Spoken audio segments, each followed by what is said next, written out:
I would like to start by acknowledging the traditional owners of Quemoy, where we're meeting here today.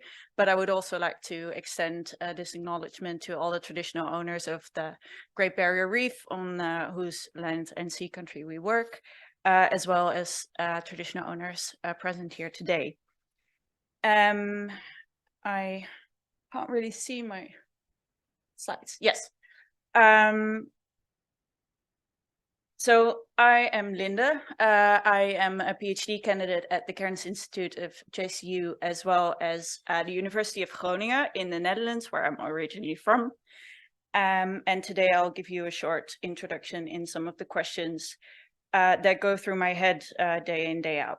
So I only have 10 minutes, so please come talk to me later today if you think we have something to talk about or not. And you're also always free to send me an email. I'd like to get in touch with every one of you.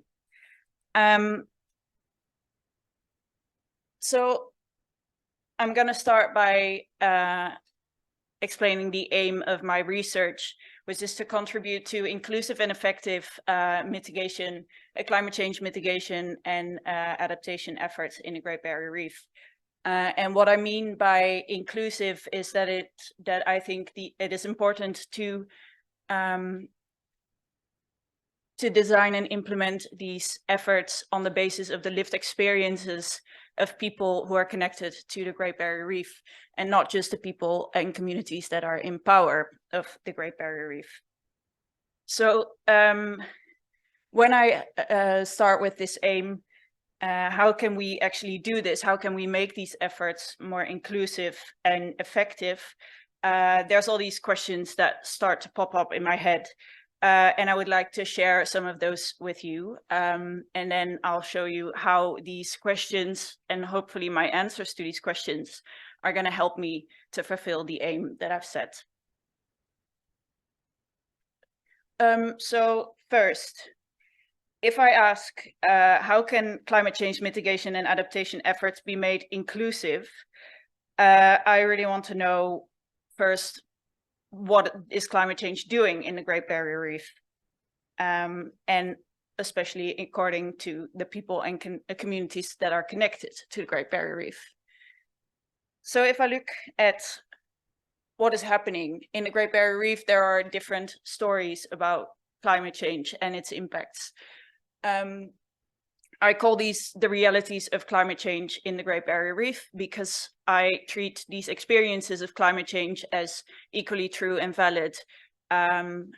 Sometimes they align with the traditional or the dominant discourses of what is happening. Sometimes they don't, but they're still realities, they're still lived experiences. I think it's important to look at this, because if we don't know how the Great Barrier Reef is affected according to our communities and people of the Great Barrier Reef, we can't design and implement effective and inclusive responses. So in order to understand why we have different realities or different experience, I first need to understand, well, what are we talking about? What is the Great Barrier Reef? And this goes back to our keynote from this morning. Like the cow, what is the cow? I ask, what is the Great Barrier Reef? And when we look at what the Great Barrier Reef is, we find that it's actually not one thing. It's a lot of different things for different people and different communities. So in order to understand why this is, why we have different ontologies or realities of the Great Barrier Reef, I again want to know what is in general, what exists. Because if we don't know what exists, we don't know what the Great Barrier Reef is, we don't know how the Great Barrier Reef is impacted, and then we don't know what good interventions are. So this is a fun little insight into how my brain works. We started with what are good interventions. We end up with questioning the nature of reality.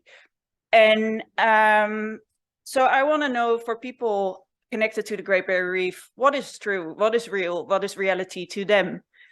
To look at these, their realities, I ask, what are their ontological imaginaries? And this is a term that I've developed to look at reality in a somewhat structured way without my head spinning out of control. And I look at the entities and the relationships that exist for people, that are relevant to people, that have agency in people's realities.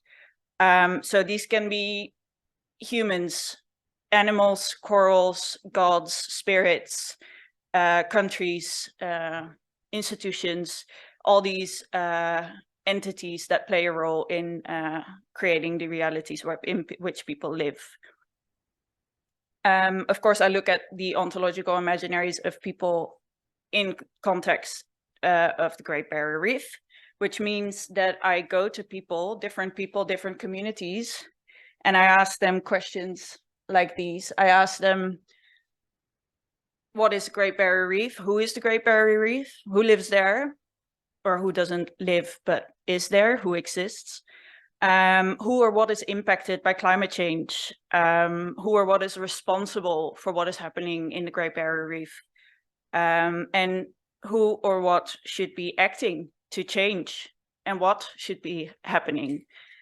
I think these questions are difficult, but they are important to ask, because if we don't know who or what is, we don't know what the Great Barrier Reef is, we don't know how the Great Barrier Reef is affected by climate change, and we also don't know how to respond to it in an inclusive and effective manner. Thank you so much for listening to my presentation, and I look forward to hearing about the strange questions that go on around in your head. Thank you.